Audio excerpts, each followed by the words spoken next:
Good evening बच्चों। तो आज से क्लास 12 का फिजिक्स शुरू होगा।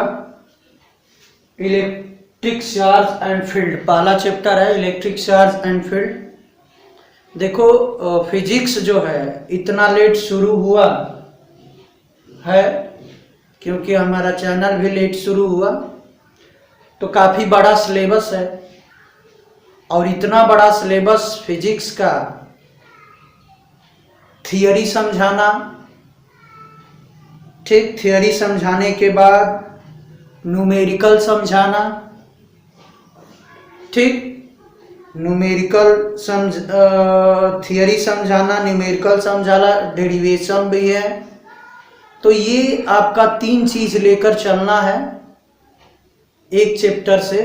तो सोचिए कि काफ़ी बड़ा चैप्टर है और काफ़ी फिजिक्स का सिलेबस भी बड़ा है, तो इसलिए हम थोड़ा सा जो क्लास 10 की चीज़ें होंगी जो उसको मैं कह दूंगा कि आप अपने से देख लीजिए।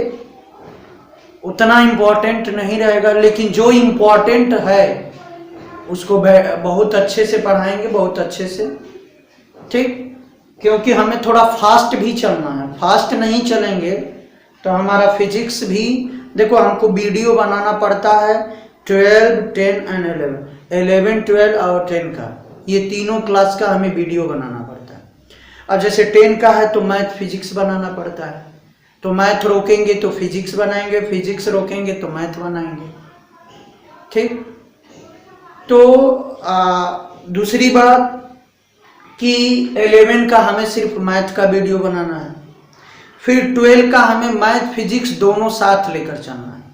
तो 12 का मैथ और फिजिक्स 2 वीडियो ये हुआ, 11th का एक मैथ हुआ 3, और 10 का मैथ का अगर बनाते हैं तो 4, यानी रोज 4 से 5 वीडियो हमको बनाना पड़ता है। तो अगर आधा घंटा का बनाएंगे तो हमको लगता है कि 2.5 से 3 घंटा हमारा समय जाएगा आप लोग के लिए। और बाकी हमको काम भी है, अपना भी पढ़ना है, आपका भी देखना है, आपकी भी भलाई करना है, अपना भी पढ़ना है, तो इसलिए थोड़ा सा हम फास्ट चलेंगे। तो आज से हमारा शुरू हुआ, 2-4 टॉपिक हैं, इसको देख लेते हैं। इसमें जो 10 की चीज़ें होंगी आप खुद देख लीजिएगा। जैसे इलेक्ट्रिक चार्ज है, तो इलेक्ट्रिक चार्ज आप जानते हैं, क्लास 10 से ही पढ़ते आए हैं कि इलेक्ट्रिक चार्ज क्या होता है। आप क्लास 10 की बुक में उठा के देख सकते हैं, ठीक। आइए, जानते भी होंगे, कोई बताना जरूर है। हमको इलेक्ट्रोस्टैटिक्स पढ़ना है, ये पढ़ना है। 2 काइंड ऑफ इलेक्ट्रिक चार्ज, यानी इलेक्ट्रिक चार्ज जो है 2 टाइप के, पॉजिटिव चार्ज, निगेटिव चार्ज, ये आप पढ़े हैं क्लास 10th में। इसको भी हम आपके आश्रय पे छोड़ देता हूं, ये दोनों टॉपिक। कंडक्टर और इंसुलेटर, कंडक्टर और इंसुलेटर भी जानते हैं, जिसमें कंडक्टर वो होते हैं जिसमें आसानी से करंट फ्लो कर जाए, इंसुलेटर वो होता है जिसमें जो है करंट फ्लो ना करे, इलेक्ट्रिसिटी फ्लो ना हो। कंडक्टर में नंबर ऑफ फ्री इलेक्ट्रॉन होता है, जबकि इंसुलेटर में नहीं होता, बहुत कम होता है, बहुत वेरी वेरी वेरी लेस, बहुत कम। हमें पढ़ना है इलेक्ट्रोस्टैटिक इंडक्शन, कूलॉम्स लॉ पढ़ना है, और कूलॉम्स लॉ का वेक्टर फॉर्म पढ़ना है, Coulomb's law in vector form. तो ये हमें पढ़ना है, और जो नहीं पढ़ना है उसको मैं ये रफ कर देता हूं। जैसे ये हुआ, मिटा दिए, ये आपका मिटा दिए, ठीक। फिर कंडक्टर इंसुलेटर है, ये भी मिटा दिए, पढ़े हैं, ये हमें पढ़ना है।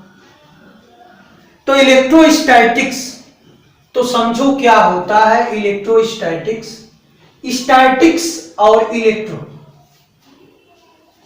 तो इलेक्ट्रोस्टैटिक्स का मतलब, स्टैटिक्स माने होता है रेस्ट। तो इसमें क्या स्टडी करेंगे, इसमें स्टडी वही चीज करेंगे, ऐसे चार्ज का स्टडी हम करेंगे, ठीक, ऐसे इलेक्ट्रिक चार्ज का हम स्टडी करेंगे जो रेस्ट में हो। क्या हो? रेस्ट में हो, तो ऐसे चार्ज का स्टडी हम करेंगे इसमें जो चार्ज रेस्ट में हो, ठीक, तो उसको हम इलेक्ट्रोस्टैटिक्स के अंतर्गत पढ़ते हैं। बात समझ में है? यानी electrostatics is the study of electric charge at A rest. Electric charge क्या? चार्ज रेस्ट में हो, क्या हो? रेस्ट में हो, तो इसके अंतर्गत हम क्या करते हैं? पढ़ते हैं। तो मुझे आशा होगा कि इलेक्ट्रोस्टैटिक्स समझ में आ गया होगा कि इलेक्ट्रोस्टैटिक्स में क्या पढ़ते हैं। इलेक्ट्रिक चार्ज क्या हो? रेस्ट में हो, इसके अंतर्गत स्टडी करते हैं हम। अब आते हैं इलेक्ट्रोस्टैटिक्स इंडक्शन। तो इलेक्ट्रोस्टैटिक्स इंडक्शन एक प्रकार का फिनोमिना है, एक घटना है जिसमें किसी कंडक्टिंग रॉड को, जैसे मान लेते हैं ये कंडक्टिंग रॉड है, ठीक, इसको रखा गया स्टैंड पे, मान लेते हैं, ठीक, ये हमारे पास स्टैंडिंग रॉड है, मान लेते हैं, इसको आपको इंसुलेटेड स्टैंड पे रखा गया है, स्टैंड है, और ये स्टैंड कैसा है? इंसुलेटिंग स्टैंड है।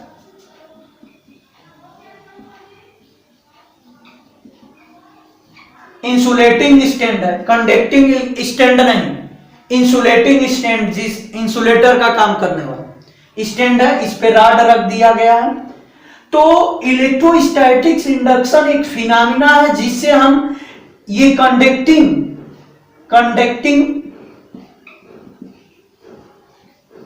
रॉड को हम चार्ज करते हैं। क्या करते हैं? रॉड को हम चार्ज करते हैं। तो कंडक्टिंग रॉड को इस फिनोमिना के द्वारा, इलेक्ट्रोस्टैटिक्स फिनोमिना, इंडक्शन के फिनोमिना के द्वारा हम ये क्या करते हैं? किसी कंडक्टिंग रॉड को हम चार्ज करते हैं, ठीक। तो हमारा इलेक्ट्रोस्टैटिक्स इंडक्शन क्या हुआ? एक प्रकार का फिनोमिना है जिससे हम कंडक्टिंग रॉड को चार्ज करते हैं, ठीक। अब कैसे चार्ज करते हैं? तो यहां देखिए, अब जैसे मान लेते हैं कोई चार्ज है, तो number of electron positive charge और जो number of electron negative charge और पॉजिटिव चार्ज इसमें होगा, ये न्यूट्रल फॉर्म में। तो ये आपका जैसे मान लेते हैं, तो इसमें नंबर ऑफ इलेक्ट्रॉन और positive, number of negative charge और नंबर ऑफ पॉजिटिव चार्ज जो होगा वो सेम होगा। अब इसमें क्या करते हैं कि हम किसी रॉड को, पॉजिटिवली चार्ज रॉड को अगर मैं इसके पास लाता हूं, तो ये क्या होगा कि ये जो आपका दिख रहा है, जो नेगेटिव चार्ज होगा, वो पूरा आपका ये ए मान लेते हैं, ए आपका एंड है, ये बी एंड है, तो नेगेटिव चार्ज जो है ये यहां इकट्ठा हो जाएगा और इधर क्या होगा? पॉजिटिव चार्ज इकट्ठा हो जाएगा। बात समझ में? ये नेगेटिव चार्ज करते हैं। तो ये हमारा रॉड जो है पॉजिटिवली चार्ज है, रॉड है, ग्लास रॉड हम ले लेते हैं, ये आपका ग्लास रॉड है पॉजिटिवली। अगर इसको हम इसके पास ले जाते हैं तो यहां इलेक्ट्रॉन की मात्रा ज्यादा हो जाती है और यहां इलेक्ट्रॉन की मात्रा कम हो जाती है, सॉरी, यहां डिफिशियंसी हो जाता है, ठीक, किसका? इलेक्ट्रॉन का। और यहां आपका जो है एक्सेस ऑफ इलेक्ट्रॉन, माने बहुत ज्यादा इलेक्ट्रॉन हो जाता है, ठीक। तो ये बॉडी को अगर मुझे इस रॉड को और फिर इसको हटाते हैं तो ये पुनः अपनी पुनः अवस्था में वापस आ जाता है।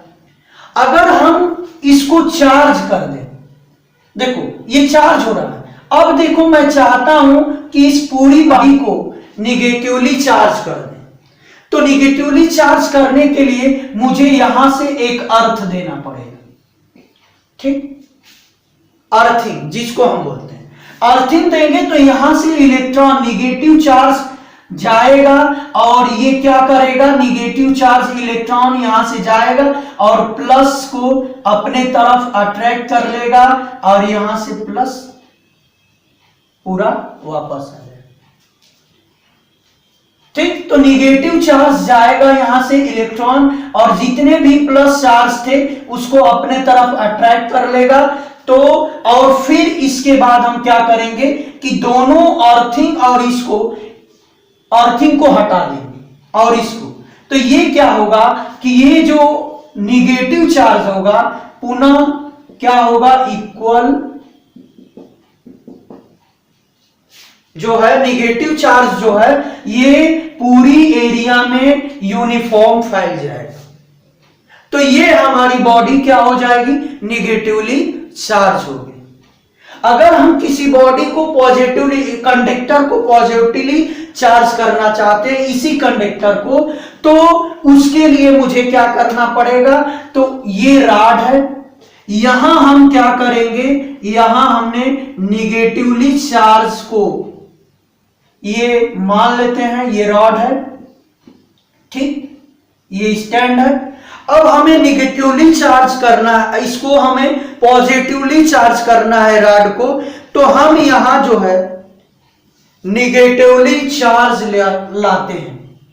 तो यहां आपके ए एंड पे आपका क्या हो जाएगा, पॉजिटिव चार्ज आ जाएगा और एंड बी पे क्या आ जाएगा, नेगेटिव चार्ज होगा। ठीक, अब इस बॉडी को हम क्या करें, इस बॉडी को हम चाहते हैं कि क्या करना, पॉजिटिवली चार्ज कर दें पूरी तरह से, तो इसको फिर हम अर्थिंग देंगे। ठीक, अर्थिंग देंगे तो ये पूरा इलेक्ट्रॉन जो है, ये जो निगेटिवली चार्ज है पूरा अर्थ में चला जाएगा और फिर अर्थिंग को हटा देंगे और इसको हटा देंगे, तो ये आपका जो है पूरी तरह से क्या हो जाएगा, इसमें बॉडी में यूनिफॉर्म फैल जाएगा, ये क्या, पॉजिटिव चार्ज। तो ये बॉडी हमारा क्या हो गया, पॉजिटिवली चार्ज हो गया। तो यही फिनोमेना जो होता है इलेक्ट्रोस्टैटिक्स इंडक्शन होता है, जिसमें हम रेस्ट चार्ज का हम स्टडी करते हैं इंडक्शन। तो इस फिनोमेना को हम बोलते हैं इलेक्ट्रोस्टैटिक्स इंडक्शन। मुझे आशा होगा कि आपको समझ में आ गया होगा। ठीक, तो इलेक्ट्रोस्टैटिक्स इंडक्शन से ये फिनोमेना होता है जिससे हम किसी ऑब्जेक्ट को क्या करते हैं, कंडक्टिंग रॉड को चार्ज करते हैं। अब हम आते हैं कूलॉम्स लॉ। यहां से शुरू होता है आपका थोड़ा सा कूलॉम्स लॉ क्या होता है, इसके बाद हम वेक्टर फॉर्म पढ़ेंगे। तो देखिए कूलॉम्स लॉ क्या होता है, इसको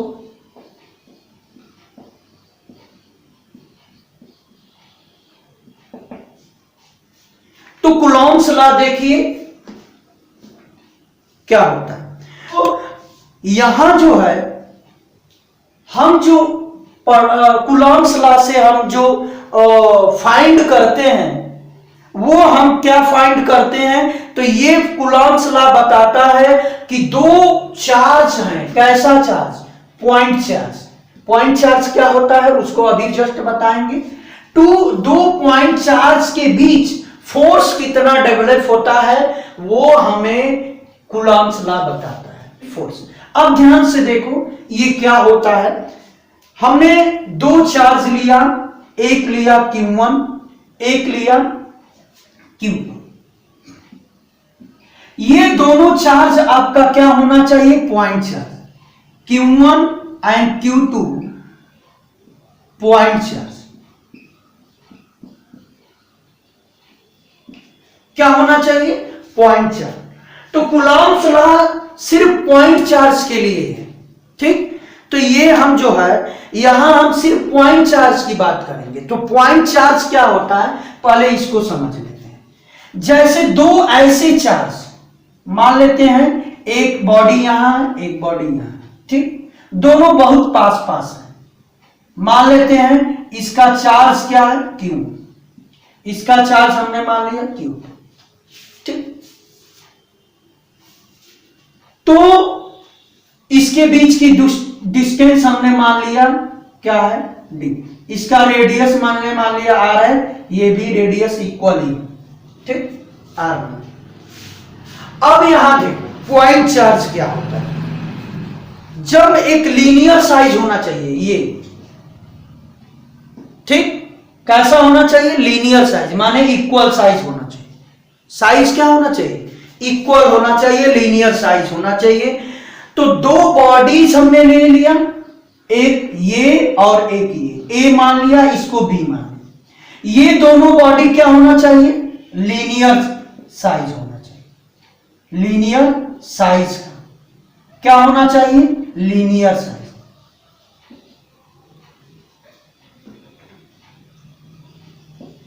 तो लीनियर साइज अगर दो बॉडी लेते हैं और वो दोनों लीनियर साइज होना चाहिए, ठीक। उसका मान लेते हैं कि इस पे Q1 चार्ज है, इस पे Q2 चार्ज है, ठीक। अब ध्यान से देखो, अब इसके बाद ये जो बॉडी है ये बहुत स्मॉल हो, किसके, इन दोनों बीच के डिस्टेंस के कंपैरिजन में।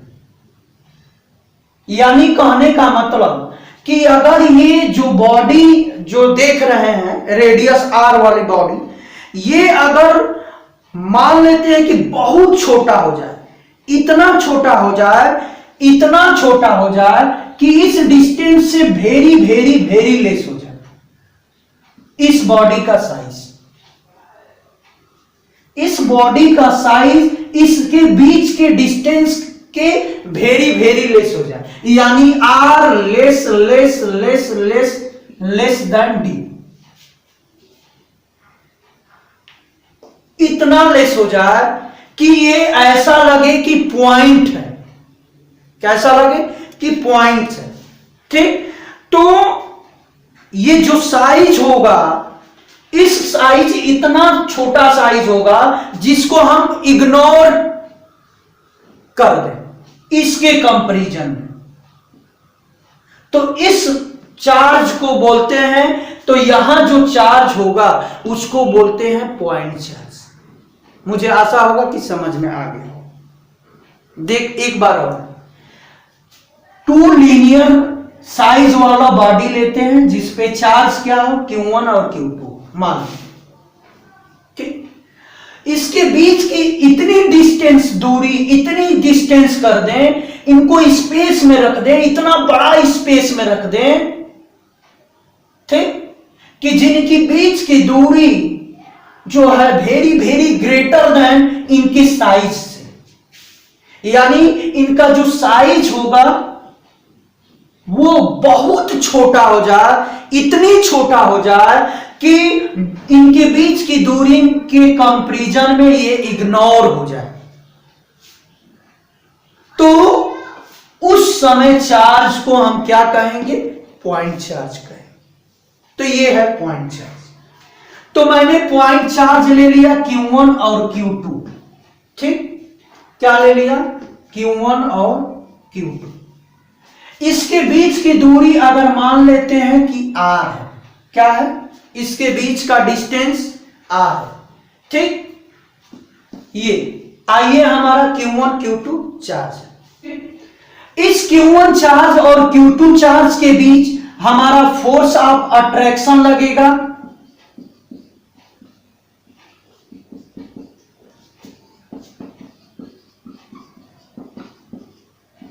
या फोर्स ऑफ रिपल्सन।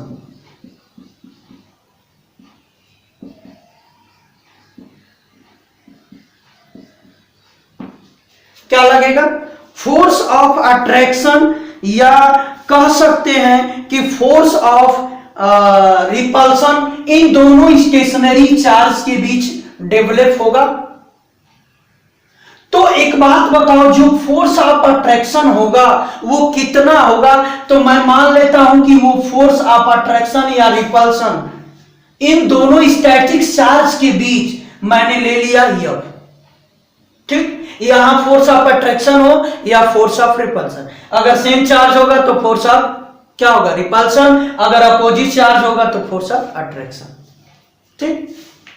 तो ये जो फोर्स ऑफ अट्रैक्शन होगा वो कितना होगा, ये हमें क्या देखो कैसे निकालते हैं। तो ये जो फोर्स ऑफ अट्रैक्शन होता है या रिपल्सन इन स्टेशनरी चार्ज के बीच, वो इसके चार्ज के प्रोडक्ट Q1 Q2 के डायरेक्टली प्रोपोर्शनल होता है। एंड यही जो फोर्स होता है inversely proportional to R square, इनके बीच के डिस्टेंस के स्क्वायर के इनवर्सली प्रोपोर्शनल होता है। तो जब इन दोनों को कंबाइन करेंगे तो क्या होगा, ये F proportional to Q1 Q2 by R square. अब अगर प्रोपोर्शनल कांस्टेंट हटाते हैं तो यहां आपका K Q1 Q2 बाई क्या होगा, आर स्क्वायर। तो ये हमारा फोर्स निकल गया K Q1 Q2 by R square, जिसके Q1 और Q2 चार्ज स्टैटिक चार्ज हैं, जो पॉइंट चार्ज हैं। इन दोनों पॉइंट चार्ज के बीच फोर्स ऑफ अट्रैक्शन या फोर्स ऑफ रिपल्सन कितना होगा, तो K Q1 Q2 by R square यही होगा। K क्या है, तो ये आपका कांस्टेंट है जिसको बोलते हैं इलेक्ट्रोस्टैटिक्स फोर्स कांस्टेंट। ये क्या है, इसको लिख सकते हैं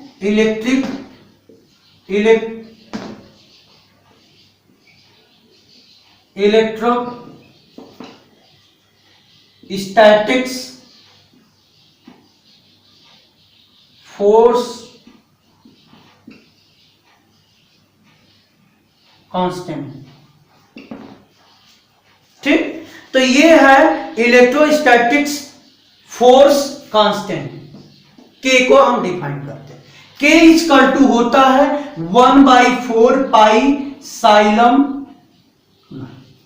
ये साइलम नॉट होता है। इसकी वैल्यू होती है 9 × 10 के पावर 9 न्यूटन मीटर पर कूलम स्क्वायर, ये होती है K की वैल्यू।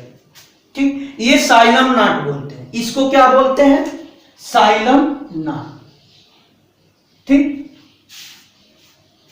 साइलम नॉट क्या होता है, इसको अभी जस्ट बताएंगे क्या हुआ। तो कूलम्ब्स लॉ क्या होता है, दो पॉइंट चार्ज के बीच कुछ दूरी पे दो पॉइंट चार्ज रखे हैं, उनके बीच की दूरी r है, तो उनके बीच फोर्स ऑफ अट्रैक्शन या फोर्स ऑफ रिपल्सन कितना होगा, तो वो F बराबर F directly proportional to the product of point charges and inversely proportional to the square of distance between them. जब दोनों को कंबाइन करेंगे तो फ्रॉम एबव से F हो जाएगा Q1 Q2 by R square, ये प्रोपोर्शनल का चिन्ह हटाएंगे, K आएगा कांस्टेंट, K लगा दिए। ये K कांस्टेंट क्या है, इलेक्ट्रोस्टैटिक्स फोर्स कांस्टेंट। ये क्या है, यह फोर्स है, किस में पढ़ रहे हैं, इलेक्ट्रोस्टैटिक्स में पढ़ रहे हैं, तो ये इलेक्ट्रोस्टैटिक्स फोर्स कांस्टेंट का है।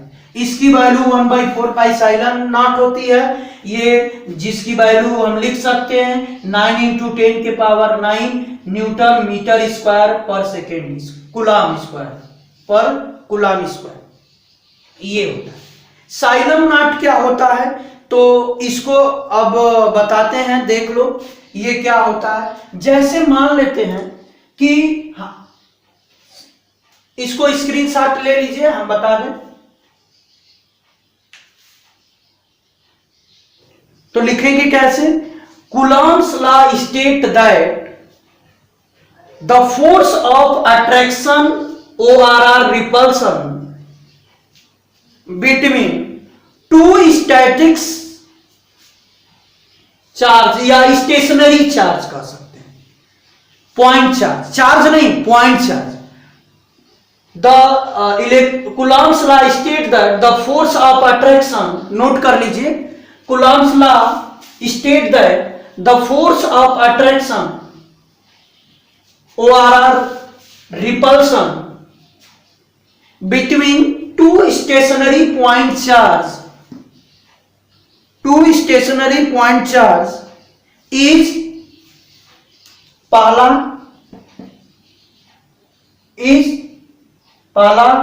लिखो, directly proportional to the product of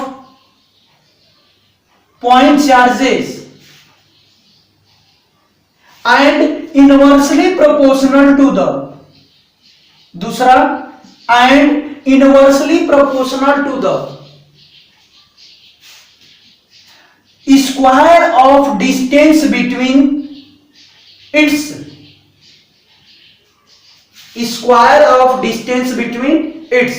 अब इसके बाद ये लिख लेंगे एफ, ये हो गया, इसके बाद ये सॉल्व कर लेंगे, ये आपका हो जाएगा।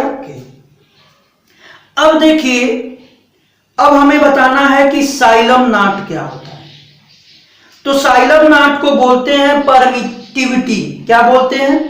परमिटिविटी। तो ये आपका कहलाता है परमिटिविटी।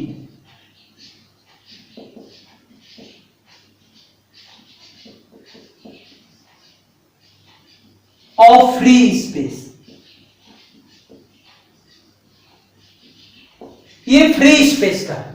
कभी कभी आपका साइलम नॉट नहीं देगा, आगे आएगा, ये साइलम है, ये साइलम नॉट है। साइलम नॉट फ्री स्पेस का परमिटिविटी है, ये साइलम किसी मीडियम का परमिटिविटी करेंगे।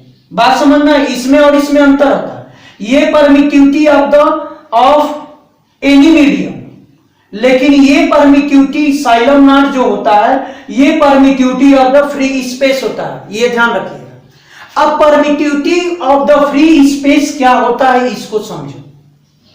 देखो, मिटा दें, आगे देखो।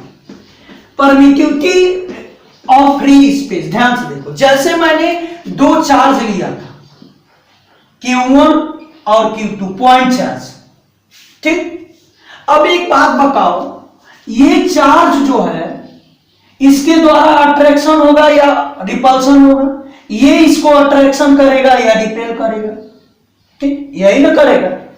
तो बताओ, इससे कुछ एनर्जी जो है, मान लेते हैं कि ये अट्रैक्ट कर रहा है, तो इससे कुछ एनर्जी ये क्या करेगा? लेगा, यानी ये कुछ एनर्जी देगा Q2 को, या Q2 एनर्जी Q1 को देगा। मान लेते हैं कि Q1 Q2 को एनर्जी दे रहा है, ठीक। तो जो एनर्जी देगा, अगर मान लेते हैं कि यहां से एनर्जी निकला 100% निकाला, तो ये क्या होगा? ये फ्री स्पेस है हमारा। इस फ्री स्पेस के माध्यम से जब एनर्जी जाएगी, इस मीडियम से पास करेगी, माध्यम से, फ्री स्पेस से, तो फ्री स्पेस क्या करेगा?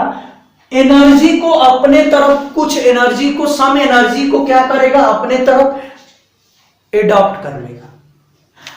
मान लेते हैं कि इस फ्री स्पेस का 60% जो है एनर्जी Q1 का ले लिया, 40% दे दिया, माने 60% टोटल एबिलिटी उसका हो, इस फ्री स्पेस की एबिलिटी हो कितना? 60% एनर्जी को लेने का। तो उसने तो 60% ले लेगा। अगर एबिलिटी हो फ्री स्पेस का, अगर एबिलिटी हो एनर्जी लेने की 60%, तो 40% इसको दे देगा, ठीक। तो जितना ये फ्री स्पेस एनर्जी लेने का काम किया, यानी जितनी एबिलिटी हुई एनर्जी को अपने अंदर लेने का, वही कहलाता है साइलम नॉट, और उसी को बोलते हैं परमिटिविटी ऑफ फ्री स्पेस। इसका यूनिट भी होता है SI यूनिट, नोट कर लीजिए। SI यूनिट इसका यूनिट होता है, कभी कभी पूछ देता है एग्जाम में 1 नंबर में, तो आप नोट कर लीजिए। इसका यूनिट क्या होता है? कूलम स्क्वायर पर न्यूटन मीटर स्क्वायर। ये कैसे आया? तो ये आप निकाल सकते हैं। जैसे फोर्स हमारा होता है क्या? 1/4 pi epsilon naught Q1 Q2 upon R square, यही पढ़े। तो यहां से साइलम नॉट की वैल्यू निकालो, तो साइलम नॉट की वैल्यू हो जाएगी Q1 Q2, ठीक। ये आपका 4 पाई और फोर्स और ये आर। तो Q1 चार्ज का क्या होता है, कूलाम, इसका कूलाम, इसका कूलाम, कूलाम स्क्वायर हो गया, पर न्यूटन इसका होता है फोर्स का, और ये रेडियस का स्क्वायर, रेडियस मीटर में होगा तो मीटर का स्क्वायर। तो ये होता है इसका SI यूनिट। तो ये नोट कर लीजिए।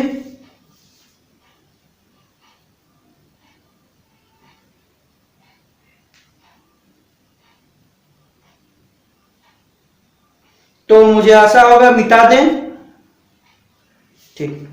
तो ये है आपका। अब देखते हैं इसका कूलॉम्स लॉ का वेक्टर फॉर्म। क्या देखते हैं, वेक्टर फॉर्म।